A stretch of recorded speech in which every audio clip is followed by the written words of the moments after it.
racing right now. He's got traction, he's going around the outside of both of them! Maloney! Oh, he's taking Anderson! Anderson's up to him! Oh my god! Big crash! Oh my goodness, half the field's going to get rolled! Second very close. These guys are want to make their way through the field very quickly. Oh, there we go! Oh no! That's massive! This is it! This is over! I can't believe this! Oh my god! God, what?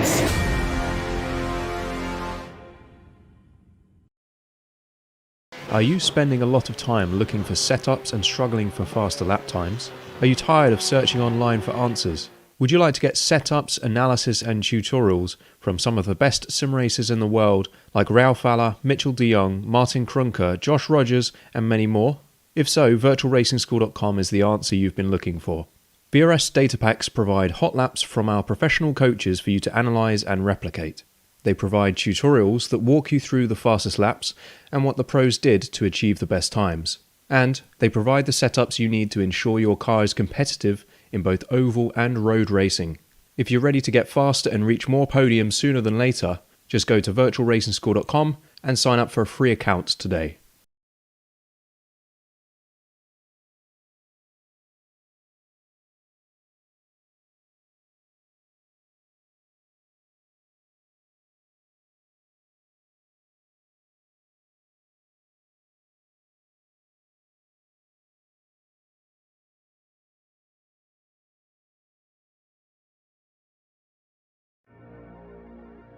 This is one of the tracks that you should know as an iRacer by the back of your hand.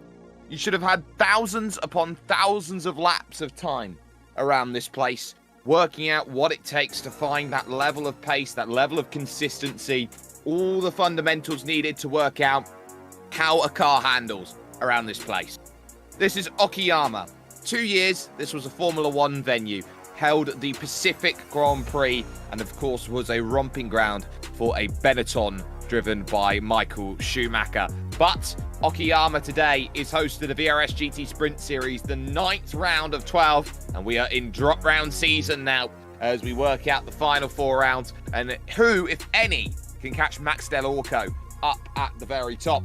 But at least today we are here for some sim racing action. I'm Jake Sperry bringing you the action today on SimSpeed TV, joined alongside by Scott Fountain. Fonty is here with me for the ride as we take this challenge around this Okayama circuit. We move down into Japan as we take a little look around this circuit. We are just over from Osaka. You can see Tokyo, Osaka, Nagoya is there as well. And as we zoom on in down to this Okayama circuit, it's amazing how out of the way this place is compared to everything else. There's nothing in a month of Sundays around this place, really, Fonty. And for an 11-turn circuit in Okayama Prefecture, just off of Mimasaka, this is truly a circuit to look at, the former TTI Ada. Yes, exactly right, Sperry. One of the first tracks that I drove on when joining iRacing, and the MX5 Cup used to alternate between here and Lime Rock, so plenty of laps around this place, mostly on the short circuit for me, but yeah, absolutely love it, and yeah, plenty of passing opportunities. A really awesome circuit. Certainly is. This is an 11-turn circuit, 3.7 kilometers or 2.3 miles worth of racing action. They have added this year a new motorcycle chicane down at the Williams corner, turn number 2. But from the Atwood curve, the Moss S, you've got Rivola, the Hobbs. This is the championship as it stands. They go in. Max Del Orco up at the top, cleared by 40 points from Gerald Chevalier out there at the moment. But if those who want to fight for a championship need to, they need to go out there and score some very good points. Thomas Hinds up there in 4th position, probably one of the strongest drivers in the field, who has put 8 consecutive weeks, Fonty, on the books. Anything else than that, we see a lot of drivers around who have put 6 weeks in or 7 weeks in, who have extra points in the bank here today at Okayama. Yeah, good to see a fellow Aussie up there fighting amongst the best in the world, and yeah, very good driver as Thomas Hinds, and come a long way, especially in the GT stuff. We've seen him a little bit in the V8, but yeah, certainly the GT racing is his forte. Certainly has been. We are in the midst then of qualifying as we focus then on Will Baraviera making that charge over towards the line. That's a 127.3, crossing the stripe. A pretty good time, fastest time of anybody so far. Just beaten by Daniel Merdelon for a 27 flat. There is the Rottenberry machine, the Audi R8 LMS of John Derrick making a challenge for the line, and does slightly lose out and loses out by 3 thousandths in qualifying on that opening lap. It shows you how mighty tight it's going to be around here. There's Thomas Hinz piloting the BMW M4 prototype over towards the line, and that is a pretty okay time by his standards there, 10th place. Yeah, there we go. Well done to Thomas for a getting inside the top 10 there. But yeah, certainly this field is very tight. There's absolutely nothing in between these drivers, and certainly going to show for a great race. This track is fantastic for passing, and I expect to see battles aplenty and probably a little bit of carnage on the way through as well. Yeah, this is going to be very much a tough place to overtake at as well. That is a huge moment there, and the hit into the wall then for the OK0 team driver Juan Bustamante. Then in a world of hurt with that qualifying lap, so that will really put a big hurt into proceedings. Felipe Gaucha currently in third, but there is Michael Lang making the charge over to the line in the Ferrari. And that's a 28.208, so, or 225 as it is corrected to, so a bit of improvement there, but those times are coming in. Derek again making a charge, of course, winner last time out, but that time's not good enough, so we'll pull it over to the side as Thomas Tartari has jumped, it seems, here today from what was not very good action in the Dallara Formula IRs that we had an hour ago, so to speak, and is now finding himself in what is going to be some work. There's Josh Ladd making a charge for the line. That's a 27.9 from Mr. Ladd. That will move him up to P17, Fonty. Yeah, not a bad drive by him. Yeah, plenty of great drivers, and a little bit better result so far for Thomas there in P3. Oh, wow. Yeah, there we go. That is a time from Juan Bustamante. He's just got 9th position in a damaged Audi. Well, that's why he is the number 1 car. Sure, he'll be kicking himself for that mistake. Yeah, he'll have to fight it from the middle of the field, which I'm sure he can do. There's Fabio Unverdrus, one of only 2 drivers left who can set a time. That was a 32 there, so that one doesn't work out. The only other driver currently there, and sorry, that's a 27.1. That's good enough for 4th position. They're a little late on the timing tower at this stage, but Philip Oldak then will be the last driver around. He makes his way in the Lamborghini Huracan GT3 Evo over towards the line. And for him, that's a 27.6, so no improvement on that one for the GTL driver there in Squadra Corsa colours. So, not ideal. Everybody then is over the line who has set a lap. Only Jose Ramon Buela hasn't set one. That's not been ideal there. There is Craig Dancy in the number 9 machine then, who is all the way down the order on a 129 flat. He's 27th, but of course he is out of laps, so he's just getting those reps in, that practice around this place today. And ultimately everyone who is out there on circuit right now has put all 2 laps out there on circuit. There is the Rottenberry car of John Derrick, but that means we can run through the grid then and take a little look and see where everybody is stacking themselves up today here in Japan, the land of the rising sun, and one place that I definitely want to go and see racing in the future. But it is going to be, Fonty, a very close qualifying, and that means an even closer race because Daniel Modelon has put the car up on the pole position, surprisingly in the McLaren, 127.050 by 2 thousandths clear of John Derrick there in second, with Thomas Tartari. Of course, we saw just an hour ago in the Dallara Formula IRs crashed out of second place there in the Fantasy Machine by Dallara, and will go in the Audi today from 3rd position, with Fabio Unverdrus in 4th place. Felipe Gaucha and Gumecindo Cabral will make a all McLaren 3rd row of the grid, the number 17 and 11 together, and then Philip Oldak will be the first of the Hurricanes then in seventh position, sorry, with Will Baraviera. There is Sergio Junior. He starts ninth, and give credit to Juan Bustamante. Damaged car, still managed to put the car up in 10th position. Expect him to make a charge through the field with Georgios Theoridis there in 11th position,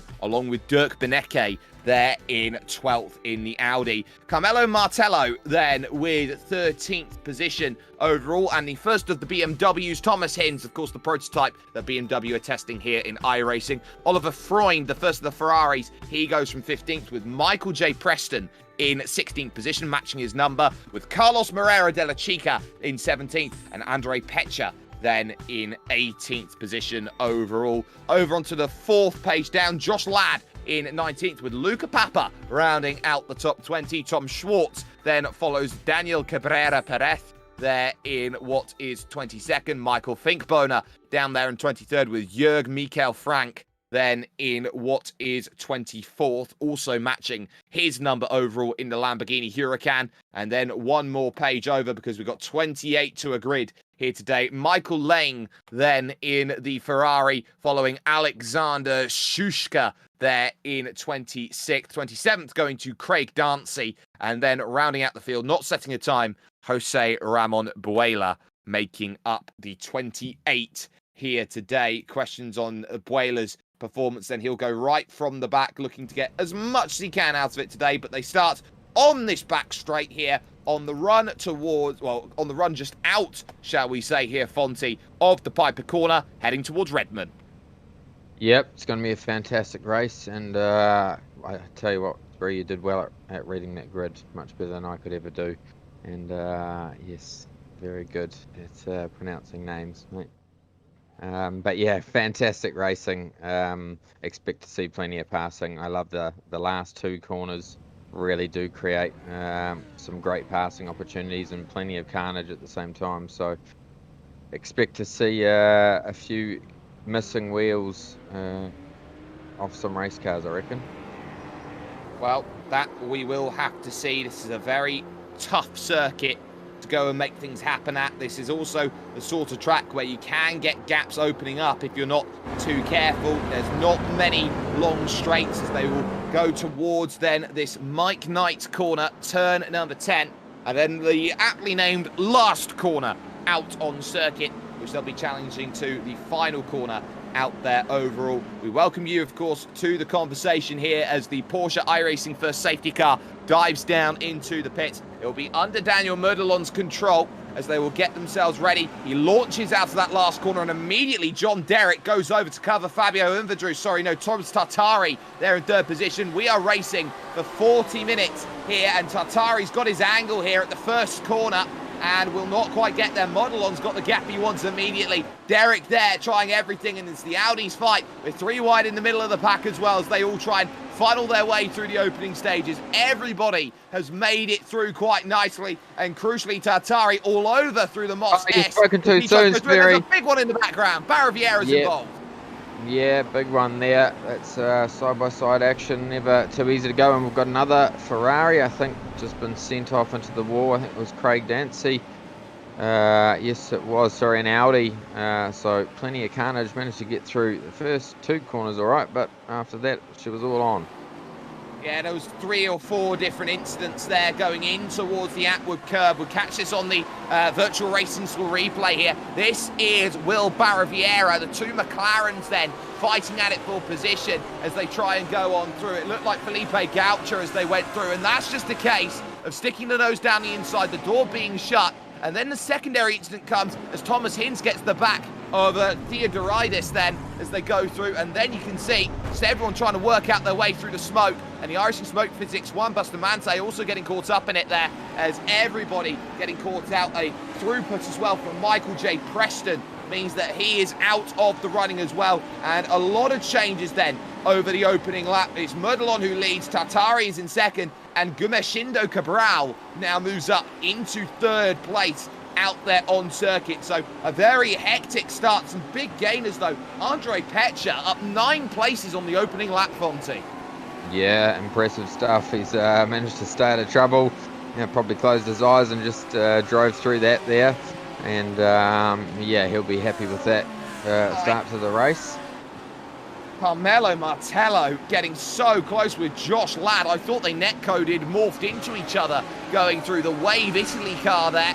Very nearly running into all sorts of trouble, but holding everything together. Here comes the BMW now of Tom Schwartz on the outside, looking to get things done. One mandatory pit stop required, of course, here in this race, and this is a low fuel usage track, so expect late stops here today, and no chance of the move at the prime place here, the hairpin. Yeah, there we go. Just watching Carmelo here. He's looks like he's struggling a little bit with that car. Doesn't look like it's got any damage, but yeah, certainly struggling to keep in front of the BMW behind him. Yep, so Tom Schwartz definitely all over here, trying to attack, and BMW using iRacing as a way to help form their development of their BMW M4 for 2022. So this is definitely a lot of work going in here behind the scenes. That's why we see the BMW Sim Cup events that go on time and time again on the iRacing service. Good battle going on just behind them as well. You've got Michael Finkboner trying to make progress through, and Juan Bustamante just in front of him trying to recover once more. But we are through the opening 2 laps then of this race, and it's on the 4th and 5th position here. John Derrick is looking backwards, and backwards, because that is Fabio Unverdruss trying to get his Audi through in the German sim racing Audi against the Rottenberry racing machine. Yeah, certainly is, and he's looks like he's got a pretty good run out of that corner there, and big long straight. He'll get the draft into a very, very hard braking zone. Is he going to put a nose in there? No, he's not. Yes, he is. Yes, he is. And he's going to turn him at the same time. That was probably a little bit of a questionable move, to be honest. Wasn't really that committed, and yeah, certainly officials would be looking at that one. They would do, but this is iRacing official. It would be up to a protest by the drivers to work that out. John Derrick getting a tap and then turn back the right way, and there you can see the Vulcan car in front then of Sergio Junior. Felipe Gaucha trying to recover his way back through the field and get himself back net even on his start, back into 5th position. Derek really struggling off of this, but we'll catch this on the virtual racing school replay then. The dramas that we saw going through. This is Juan Bustamante, I do believe, spinning it around. Sorry, no, it's Craig Dancy, sorry, there with the damage to the rear wing. The Audi pulling it off the side of the road and calling it a day. We've got some side-by-side on the front stretch, though, at this stage. We take another little look then at that tap, and it just was not what was needed going through that section there as they went through. Schwartz is now through on Carmelo Martello for position, so that is a change for 14th place, and that's a slow Felipe Gaucha.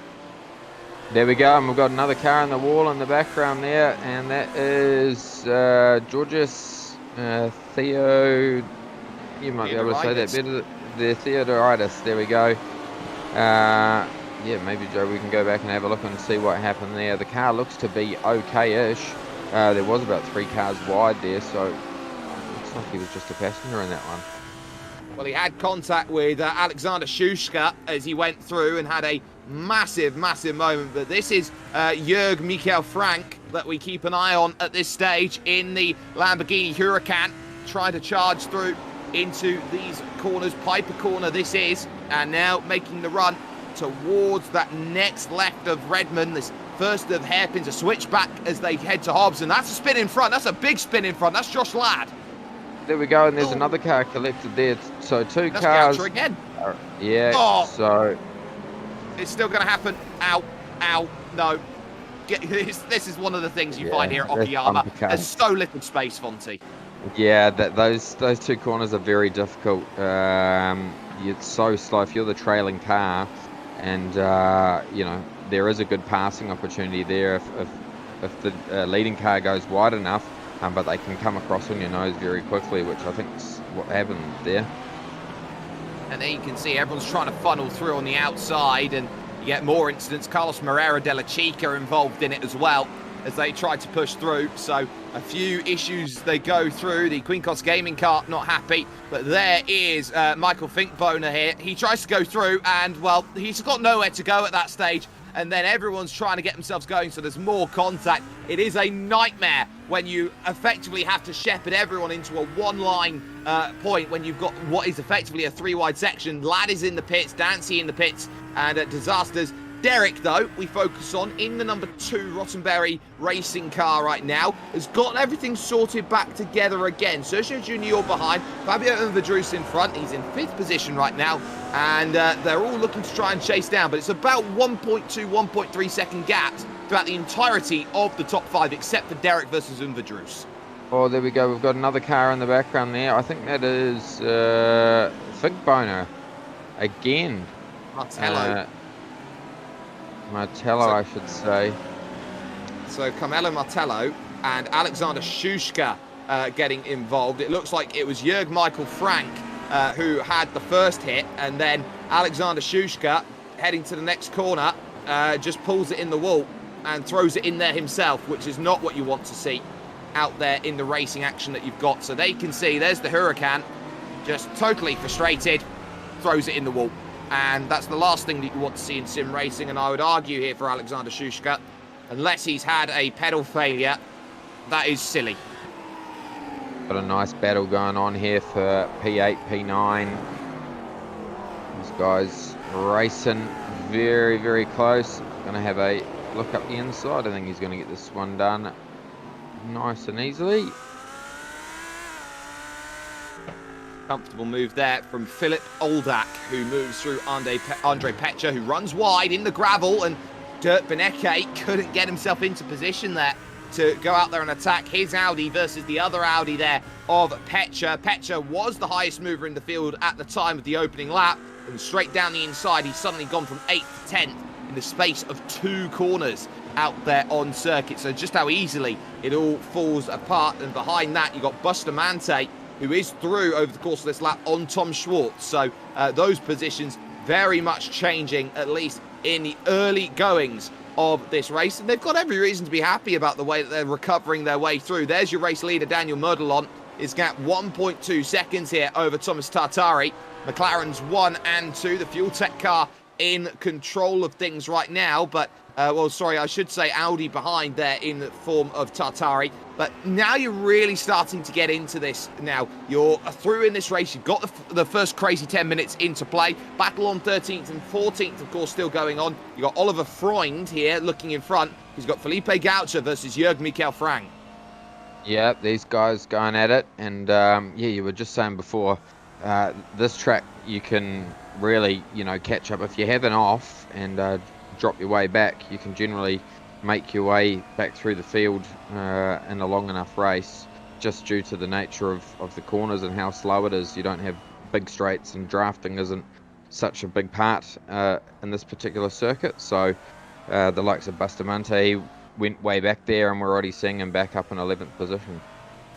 We certainly are, and we're seeing some great moves here. Jörg Michael Frank, for example, is up 11 places so far in this race, and now you're starting to really wonder how this is all going to play out in the long and the short of things. So there is still a lot of time remaining here in this race, still a lot that can happen, and battles up and down the order. Another good run here from Felipe Gaucher on his recovery drive after starting P5. He'll be looking at this run out to the final corner, and all of these medium speed corners are very difficult to gain an advantage through. And off in the wall is the number 11 of Gumashindo Cabral, who was in 3rd position as he was going through, and that is all on his own, trying to transfer into the next left. He grabs the grass on the outside, and watch this, whoop, it's gone around just like that. Yeah, so easy to do. The grass is your worst enemy as soon as you touch the brakes. And, he'll be absolutely gutted with himself on that one. Every reason to beat. He was in 3rd position, and now he finds himself outside of the top 5, racing with Dirk Beneke, so that puts him P8 out there at the moment, which is not good by his standards. He knows that what he's capable of doing, and he'll want to go through. Still, that battle continues on. The VSR car there of Felipe Gaucher, trying every which way to get through Jörg Michael Frank, but he's not finding it. On behind them as well, by the way, Oliver Freund and Will Barra-Vieira. We saw Barra-Vieira up on his side on the opening lap in that McLaren MP4 12C GT3, but ultimately he has managed to get it uprighted again on that opening lap, and has still got a car that you would say, Fonzie, can go out there and attack and get things done. Yeah, it certainly seems to be pretty quick. You know, he's just going to Going go into pits the in the pits, Ferrari. though. Yeah, he's calling into the pits. So, yeah, he certainly looked pretty racy though, and wasn't being slowed up from that incident at the start.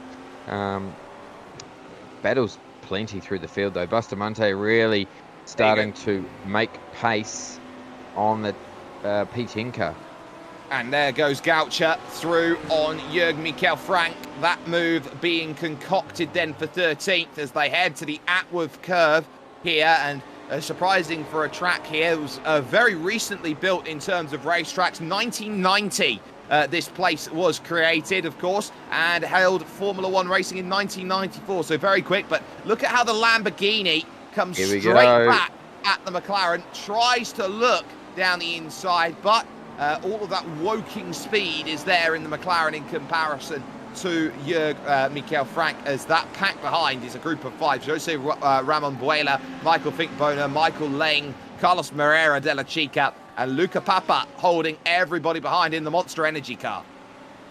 Yep, there we go. I'm not even going to attempt to say those names there, Sperry, but yes, we've got a battle on and some great Lamborghini action, and yeah, some fantastic looking cars out there, I must say. The racing all throughout this field is just spectacular. These guys are really giving us a good show today.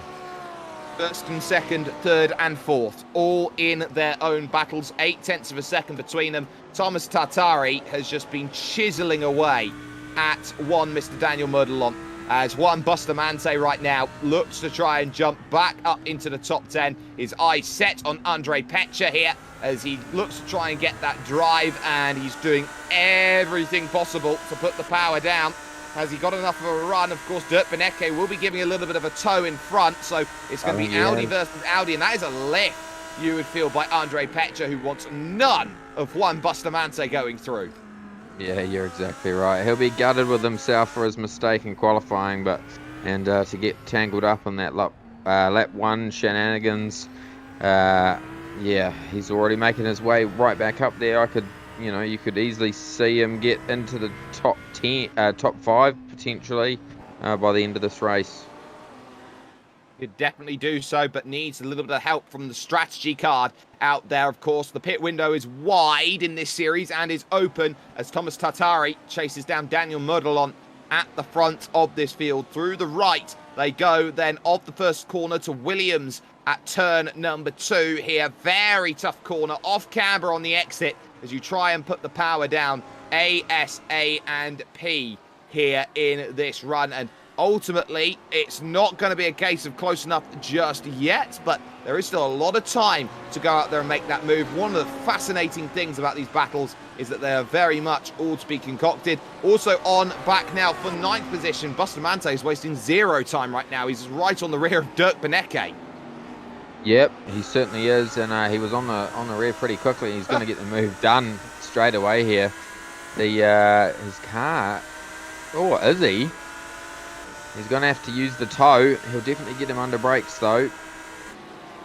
Pushed him through the corner and dives later under the brakes and comfortably gets it done. Dirk Benecke had no chance against Bustamante there. That was an accomplished sim racing move to gain that place. Top 2 again, looking closer and closer. And we also have to talk about that pit entry, because you enter the pit lane at the penultimate corner here at Mike Knight, and you have to be incredibly committed to make sure that you make that, and track position on a single track into pit lane is going to be very, very tantamount to the way that this race is going to go. Tartari knows what he needs to do. He's just shadowing Murdelon at this stage. They've got 5 seconds back to Fabio Unvadrus in 3rd. Yeah, fantastic battle out there in front, and Tartari just sitting back there, putting the pressure on, waiting for him to make a mistake, and looking after those tyres. Must say that battle for 3rd position, though, still isn't backing up. John Derrick all over the back of Fabio. He'll be certainly hoping that he can get close enough to make that move. It was a slow start for the Rottenberry racing car as it tried to gain as much as it could. But now here in the mid part of the stint, they're trying to do well to bring it back. Nice cold conditions here at the moment. It is in sim time, 7:20 in the morning, and the track temperature is 27 degrees. Now, one of the things with iRacing's dynamic tracks is that when you go to Japan, one of the things that iRacing has done is that they have made those general temperatures a lot higher around here than other places. I've constantly seen track temps here at Okayama up at 55 degrees. Yeah, just don't quite have the rain at 3 o'clock in the afternoon just as of yet. But yeah, you're certainly right. It's very iRacing done a fantastic job with the day-night transition and making everything as realistic as it is in the real world. So track temperatures, yeah, certainly play a big part in your tyre life. And yeah, it's probably working all right for these guys today. Oh, Tataru, the big look into the outward curve in the fight for the race lead. We're just a couple minutes away from halfway in this race, and you can sense that the number 13 is absolutely ready to go out there and attack. He'll be frustrated from the Dallara Formula IR race in front. Model on hard to the inside, covers it off. And the big lick of flame as they go down into the hairpin. We've got a race on our hand. We certainly do. This is on for young and old. We are, 21 minutes left in this race. So expect a stop, I reckon, from one of these two pretty soon. The key is, how do you make it happen? Daniel Modelon looking very much in the rear view at this stage. A big defensive effort there, and this is a track where it's only a couple places you could maybe traditionally go out there and make a pass. Untraditionally, it'll be a lot more difficult to get the move sorted around this place. But again, on the front stretch, that McLaren doing just enough to push itself forward here by a couple tenths, and that is a little bit late there from the 13 machine of Thomas Tartari. Has to really pinch and gather it back up on the exit, and that will cost maybe 2 or 3 tenths of a second to Modelon, who gets respite for this lap. Yep, just looking back at our man Juan Bustamante. He's within a second of the car in front of him, so not too far away from moving up into 8th position. There is drama on the front stretch, and there you can see it's Will Barra-Vieira who has gone for a spin out of the final corner. Nobody's made contact with him as he made that push, and now you start to wonder just how badly he has been hit with the damage. You're going to see this now through the final corner.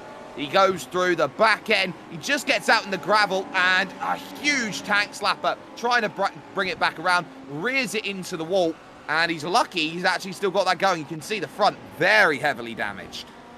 Yeah, he is lucky though not to have aimed a little bit more. Change for the lead, we're here, and change for the lead.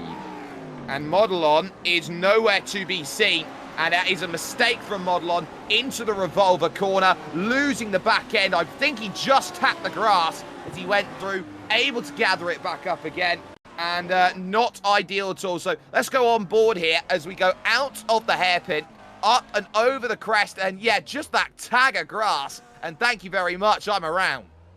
There we go. I was talking about that pressure.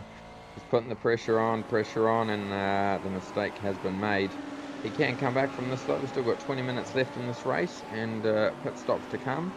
So yeah, he puts his head down, and I'm sure he can make up that gap. Big gap though, it's 2.6 seconds, and that will not be easily caught. There is Juan Bustamante trying to chase down Gumercindo Cabral, and for the battle of 8th position on track right now. We can see Bustamante getting a really good drive coming out of the corner, but he is up against that McLaren, closing it in time and time again. Now thinking about that move to the inside straight, does kink over to the left, and just like that, every time we've seen him make a break at that corner, he's able to get on it about 15-20 meters later than any of his opponents. Yeah, that's exactly right, and that's why he is the #1 car. He is very, very fast. These GT cars.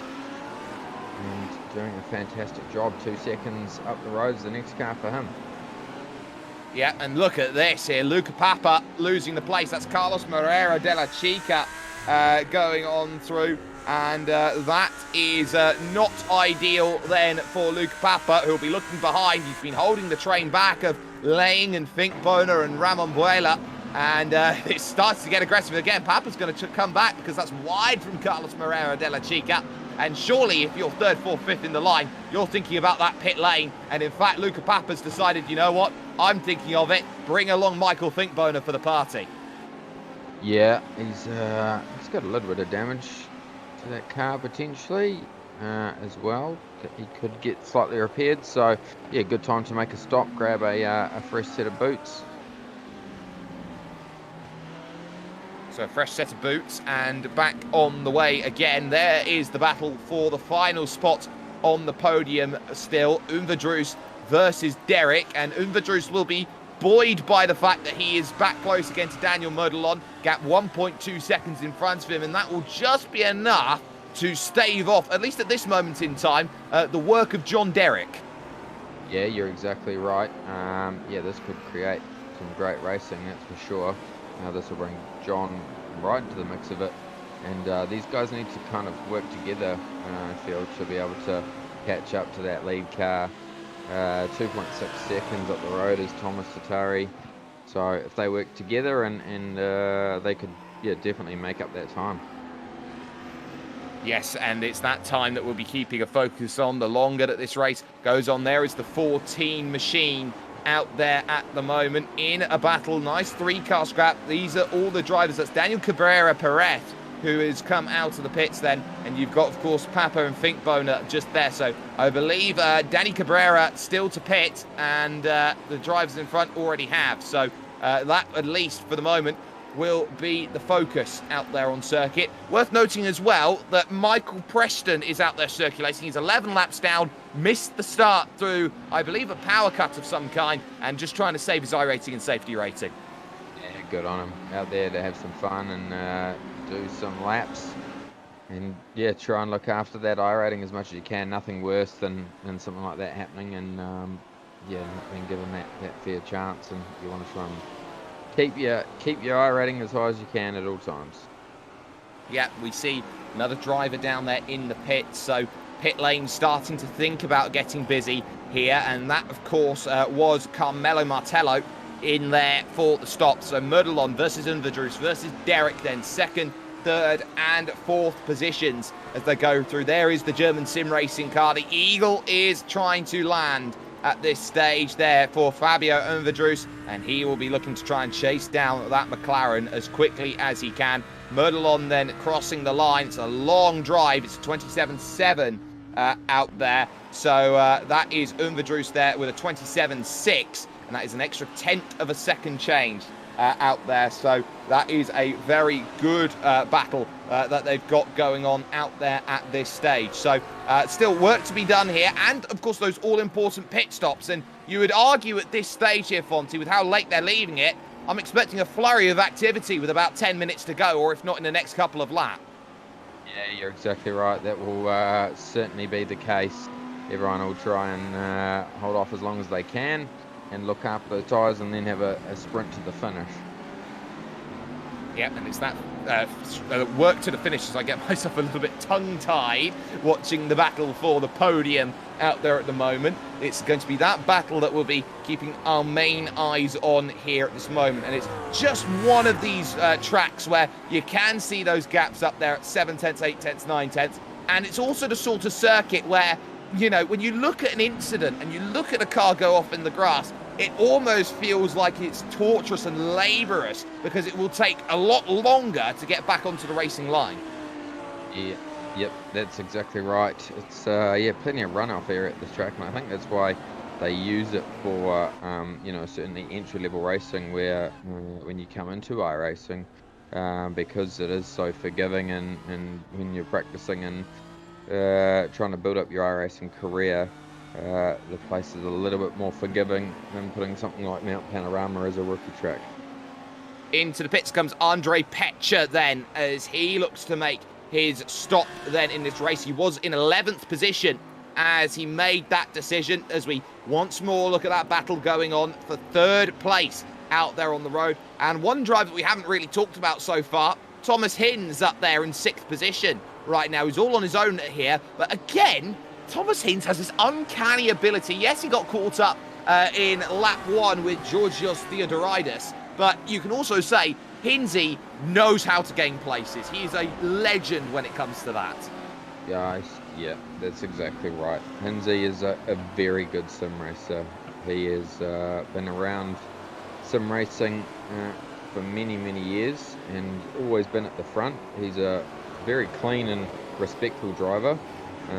They don't see him a huge amount in the V8 these days, but yeah, certainly GT stuff is his forte.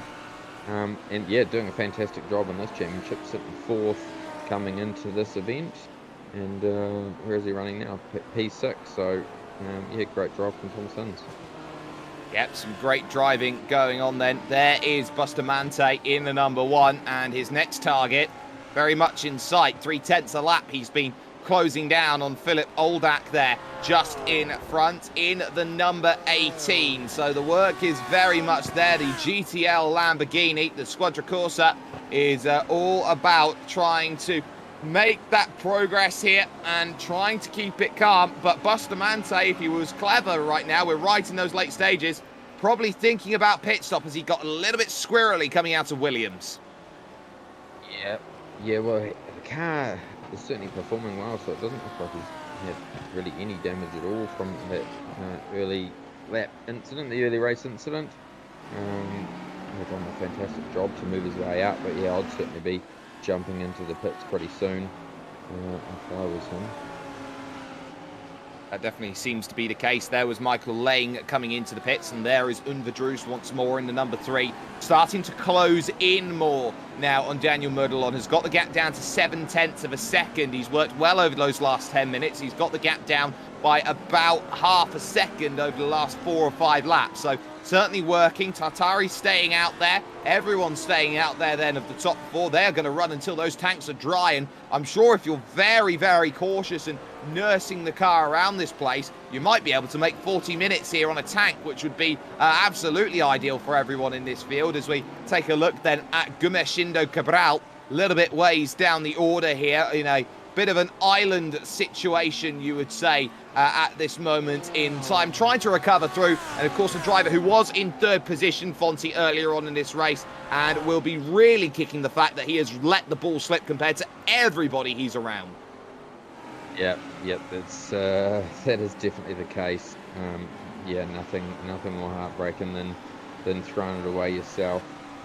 But yeah, doing a good job there to continue the car going, and P9, got to be happy with that. Absolutely. There is Bustamante again, and we look further forward down at the hairpin for Fabio Unverdroos, who is still keeping that solid and consistent pressure, that nagging pressure on the back of Daniel Merdelon, almost like as you try and go through a supermarket, you bring along your 5-year-old child or what have you, who's like, can I have this, can I have this, can I have this? It's that sort of pressure that Unverdroos is putting on Daniel Merdelon. Sydney is putting a lot of pressure on him, and yeah, waiting for him to crack, just like we saw Thomas Tassari do. We see into the pit lane. Tartari as well. So leading 2 go in. Unverdroos will stay out, and this is an important fixture here in this race. We are at the window where the leaders are thinking about their pit stops. Tartari and Merdelon are in together. We expect Tartari to come back out ahead, but look at this. They go through into the pits. You got Junior, Oldak, and Bustamante all together. And how pedestrian was Sergio Junior? I think he saw the lane, went through, and he saw the white line marker, and he was down there at 60 k's all the way through because he didn't know where the yellow cones were. Quite possibly there, Sperry, that could be the case. Great stop from Daniel, though. He's managed to catch up by half a second on Thomas Tassari. That could be his chance to pull him in and get the race win back. Well, Tattari's in the middle of a lap traffic sandwich, is out of the pits then. We can see the driver who is now in 15th position leaving the lane. There you can see his main Lamborghini competitor along with him behind. And what was crucial as well is that Sergio Junior was so slow coming towards that lane. He actually got jumped by Oldak in the stop. So Junior hit the limiter marker so early, probably costed himself about 6-7 seconds. Yeah, that's one thing you've got to practice is your pit entry, and especially at this track, it's very, very difficult. It's kind of like trying to enter in at Daytona, slightly different characteristics, but yeah, you want to be right on that limit, and yeah. Daniel was right on the limit, and that's why we saw him catch up that half a second. So everyone else in the pits, Tom Schwartz in the BMW dives in, Hinsey in the BMW, Underdruss and Derek both in the Audis. Tartari should regain the race lead then here at the front of the pack. He will fly on by. Look at that. Both of those Audis trying to get out of the lane just like that, and they might both jump Danny Model on here, and they have. Derek's going to have to defend here. Second, third, and fourth. Traffic in front. We've got a real race for the podium on our hands now. Modelon's got to work hard. Yes, this is great action, and exactly what we had talked about earlier. Daniel's got to be smart here. He can get through, but just got to wait for that right opportunity. He's going to get his nose in there now. He's got the camber. It's working for him at this stage, and he's going to have the run on the inside to the hairpin, and he's going to get a little bit of a toe at the same time. Yeah, but Derek's got enough of it here. He's trying to pinch hard to that inside. They're going to be side by side down into the hairpin here. And you can see Modelon taking the natural line. Can't put the power down early enough, but he gets it done here on John Derek. Back into Revolver. He tries to put the nose down the inside. He's not going to get there. The Rottenberry car now back into fourth position. It's released Thomas Tartari. They've still got to get through Alexander Shushka just in front, but at least for the time being, we got some great battles up and down the order. Modelon holding off, and Bustamante on the back of Sergio Junior as well. Yeah, fantastic racing. This is why we love watching GT stuff, and it always turns it on every single week, up and down the field. And Bustamante's, this is going to be an interesting one. Is he going to in and out him on this? Not quite going to have the run, probably do it on the front straight. Front straight would be a good idea to try and get it done. The traffic gets out of the way of second, third, and fourth position at the moment, but you can see Bustamante wants to get that run. The McLaren maybe ever so slightly even here on the straight with no drag to put out, but look at that. Big lunge to the inside from Bustamante then in the number one from Club Iberia. Still searching on the outside of Williams at 2. Tough to get it done. It's off camber through turn 2, but he is giving absolutely everything. Yeah, Sergio Junior is doing a fantastic job here, holding off one of the world's best and keeping it clean at the same time. Gives him a little bit of a nudge to let him know he's there. Not happy about that one, but the McLaren certainly has the straight line speed, and that's where the Audi is going to struggle. As we saw previously, Bustamante very good under brakes. He's not even going to get him under brakes. We're going to keep going into the next turn. Oh, absolutely. To the Revolver they go. Sixth in the shot. And now down the hill to Piper. On the outside still, though, Sergio Junior has to leave the room. And they continue. Still, there'll be another little lunge down the inside from Bustamante, surely here at Redmond. And he'll try it again. And the door has to be left open inside. Next 3 corners are all Sergio Junior on the inside. Mark that in your book, as the OK0 car will have to give it up. What a battle we've seen for a lap. That is absolutely fantastic. Oh, what a lunge! He's going to throw it. My word! Oh, there we go. But he's going to get the drive off the turn, and the McLaren's going to have the grunt. So he's going to stay in front. Tell you what, Bustamante will be getting very frustrated by this. He will, but he's giving everything. And now down the inside at the first corner. Can't quite get it turned in. And the 7 is absolutely putting up a stalwart defence right now. This is what 2 brilliant drivers are capable of doing. And iRacing top 10s, no matter where you look at, you got to look at Sergio Junior and Juan Bustamante. They are putting on a racing clinic at the moment in the battle going on for 7th place. 7th place. Yeah, there we go. It doesn't get much better than that. And here we go again. To the inside goes Sergio Junior. To the outside, Bustamante. Is he going to have him under brakes? I'm guessing not. but he's going to try and make that successful pass in this next turn. No, he backs out. He's really got to set up this one well through those last couple of corners. Got to be aggressive, but he's got to be measured in that aggression. Does Juan Bustamante. Wide through the corner goes Sergio Jr. Oh, there's contact. Netcode contact as they go through. Huge checkup on the brakes from Bustamante. How he's still in this race, it's beggars belief. I think that I don't know if that was Netcode, to be honest with you, Spirit. I'd have to go back and have a look, but I think the rear end just came out a little bit too much for Sergio Jr. and just took out that front, which Bustamante is not happy about that. I can tell you that for nothing.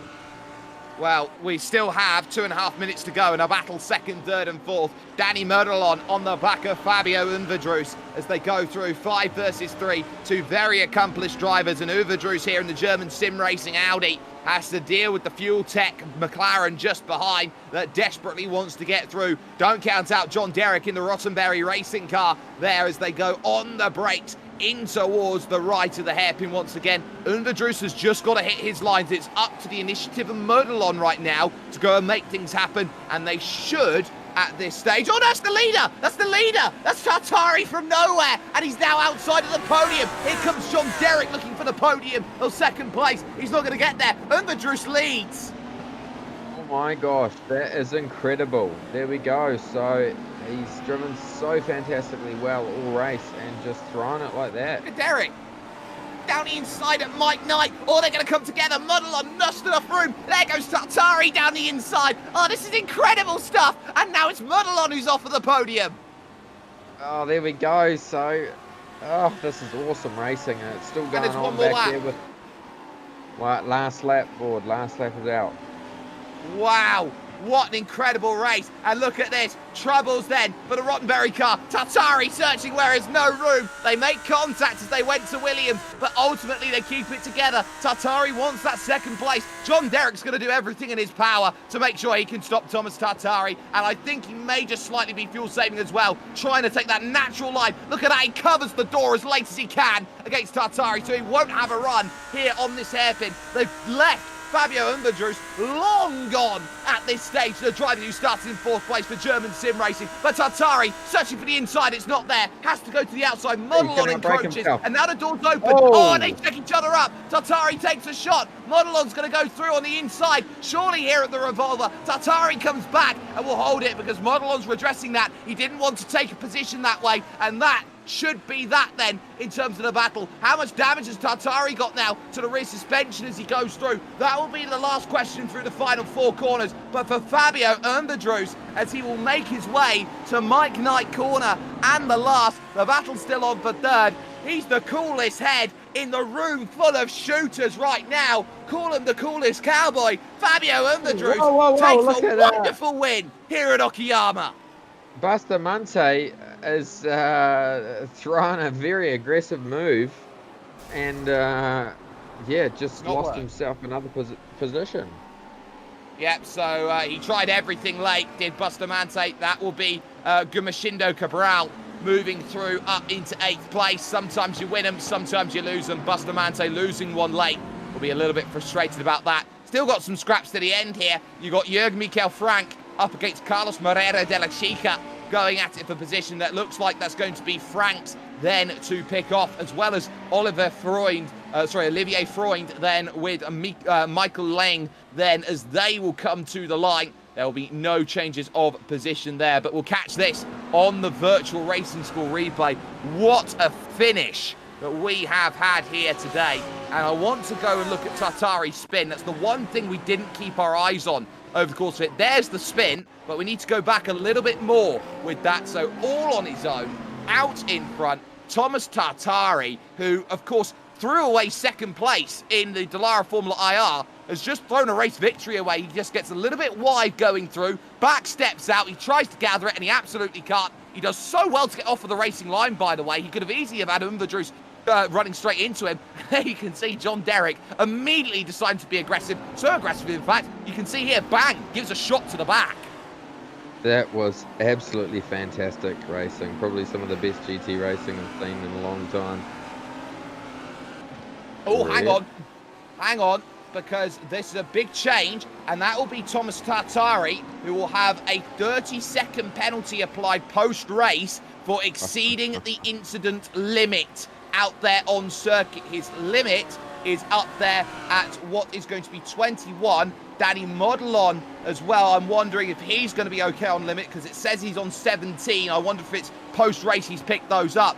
But Tartari has been awarded by the iRacing service a 30-second penalty. At the end of this one, it will drop him way down the order. Confirmation of result then. Fabio Unverdrus will pick up the win. 40 minutes, 4 seconds of some of the most beautiful sim racing at Okayama you could find. He wins by 2.7 over John Derrick in the Rottenberry Racing Machine, with Daniel Modellon finishing it off in 3rd position overall as he got himself over towards the line. Thomas Hinds will somehow, out of all of this, take 4th place, and he will be the happiest one of anyone in this field with that. That's how he scores his points, with Philip Oldak coming home in 5th and Sergio Junior then in 6th. It won't technically then be a position loss for Juan Bustamante in 8th, as Gumersindo Cabral moves up into 7th position on the final lap, with Dirk Benecke in 9th and Tom Schwartz able to pilot the 2nd BMW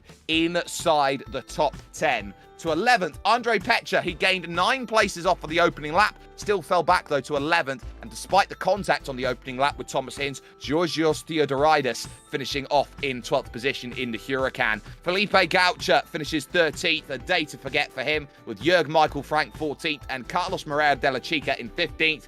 And what a shame for Thomas Tartari. Incident point on the final lap drops him back from what was a podium at the time, or 4th place, all the way down to 16th come the end, and that will hurt, because Michael Lang is there in 17th, Olivier Freund in 18th, 2 Ferraris, with Michael Finkboner 19th and Luca Papa rounding out the top 20, who was always in a battle all race long. Carmelo Martello found the Wave Italy car in the walls quite a bit today. He'll be hoping for sunnier skies next time out, as will Will Barriviera. He found himself at the 4th corner on his side and somehow was able, with another spin, to only get 22nd. Last finisher on the leading lap was Jose Ramon Buela, as the retirees from this race will be coming up, along with those who didn't finish on the leading lap, which included Daniel Cabrera Perez, Alexander Shushka, and Michael J. Preston, who missed the start due to a disconnect. Then the 2 drivers who did retire, Craig Dancy and Josh Ladd, we saw with that pinball moment up at Hobbs Corner. But sunnier skies, and it's the quick circuit coming up, Fonty. Temple of Speed, Monza. Yeah, Monza. I've managed to go there in real life and actually watch the Blancpain series there. Such a cool circuit, and awesome for these GT cars. So fast and flowing, and yeah, all about slipstream and how good you are under brakes. So yeah, really excited for next week. Absolutely. The only place you can catch more incredible finishes, brilliant battles, racing of the highest caliber is here with us, with SimSpeed TV for the VRS, the Virtual Racing School GT Sprint Series, as we get things kicked off. And if you haven't had the chance already, like, share, subscribe for more amazing content brought to you by the team here at SimSpeed TV. Massive thanks has to go to the Virtual Racing School, title sponsor of this series, and on top of that, they are sponsors of the replays for us over the course of this year at SimSpeed, as well as those who've been getting it done for us. Jay Kennedy has been working hard on the cameras behind the scenes. From Scott Fountain alongside me, Fonty, my name's Jake Sperry, and that will go down as one which pretty much took blue touch paper and lit a complete and utter inferno. Fabio Unverdrus was the coolest head in a barroom brawl full of 6 straight shooters, and he did everything that he needed to do to come out smelling of roses. Derek did well to get second, Modellon managing to recover a podium, but again, this is a night of frustration for Thomas Tartari. Twice he has thrown away podium place finishes with us today at SimSpeed. We'll catch you next time out at the Temple of Speed in Monza, because when in Milan, you get speed for racing. Hey everyone, the USF 2000 is a blast to drive now, and here's your chance to learn it quickly. From my tutorial, VRS created a free bonus track guide for the Laguna Seca circuit, where you can learn exactly what I do in every corner to improve your lap times and get faster on track. You'll learn how to easily recognise brake markers, you'll find out which curves to attack and which ones to avoid, you'll know when to use the full track and when a sequence of corners requires a compromise, and you'll learn how hard to brake and when to lift. The VRS quick reference track maps are available free to download and delivered each week to your inbox. The entire global MX-5 series is available, as well as bonus maps like this one and many more.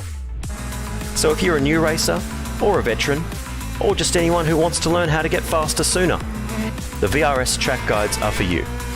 Just hit the link or button on screen and get yours today.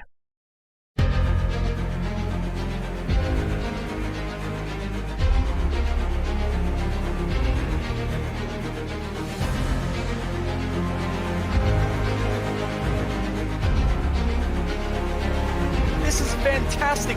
This is GT racing right now. He's got traction, he's got rid of the outside, both of them! Maloney! Oh, he's taken Anderson.